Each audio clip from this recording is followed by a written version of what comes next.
Les combats entre les FARDC et le M23 se poursuivent depuis 6h30 de ce jeudi 26 janvier 2023 à Nyakabingu, dans le territoire de Massissi, au Nord Kivu.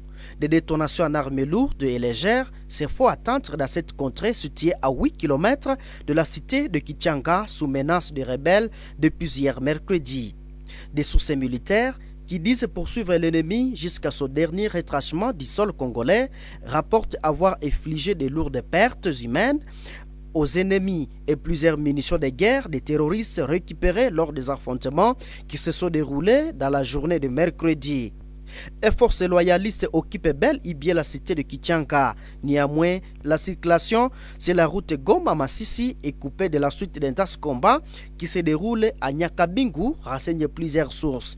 Alors que les sources militaires renseignent que Kichanga est entre les mains des forces loyalistes et FARDC, indique Njike Kaiko, porte-parole des opérations militaires dans ces contrées. Les partis du Congo sont une armée nationale et professionnelle.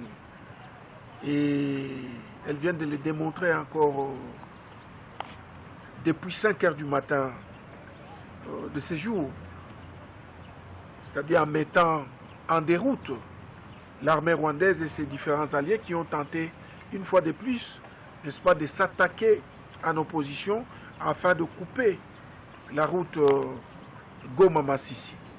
Déjà depuis un certain temps, l'armée rwandaise et ses différents alliés ont couper la route Goma-Ruchuru et il est pour nous inconcevable en tant que forces armées de la République démocratique du Congo de les laisser encore une fois de plus venir mettre la quiétude de notre population en péril.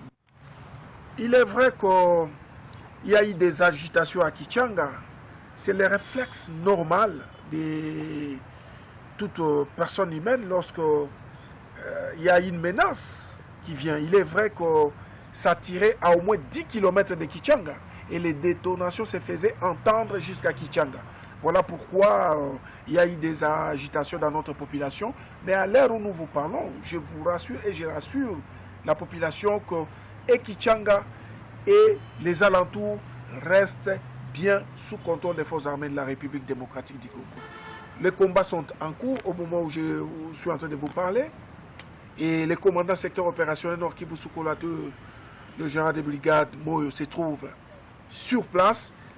Et retenez tout simplement qu'il est encore trop tôt de vous parler d'un quelconque bilan, mais du moins nous rassurons notre population que toute notre zone de responsabilité est sous contrôle des forces royalistes et que l'ennemi n'a fait que subir, n'est-ce pas, la puissance des faits des forces armées de la République démocratique du Congo. Et j'ose croire que c'est déjà une des leçons que l'armée rwandaise et ses alliés du M23 viennent d'avoir aujourd'hui. Kichanga tumelamuka ndani ya heka ya mabomu yanayolipuka kote ya Bwiza. Wakaaji wameogopa, wamoja wamekimbia, ila mji inaanza rudia kwa mstari rahisi, hakuna tatizo. Nguvu inapatikana kwa jeshi letu. Nawaza muhuni hata pata njia ya kuingia ndani ya mji wa Kichanga. Na vijana wanajipanga salama salamini, nawaza vitu vitakuwa bien. Simama nawaza tunasimama vizuri na nawaza kama watu wasimame nao vizuri, wasiogope. Jeshi iko kukazi, nawaza vitu vitakuwa mzuri na maisha yataendelea salama salamini.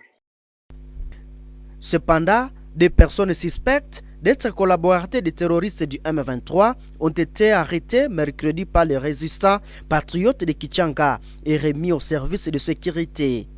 La société civile locale qui livre la nouvelle informe également que 6 armes AK-47 et un téléphone contenant des conversations avec les rebelles ont été appréhendés dans l'une des maisons des suspects. Toutefois, l'on note plusieurs morts et blessés dans les rangs de l'ennemi. Du côté FARDC, on enregistre quelques morts et 2 blessés qui sont acheminés dans une structure sanitaire de Kibirizi pour les soins, déclarent les sources infirmières.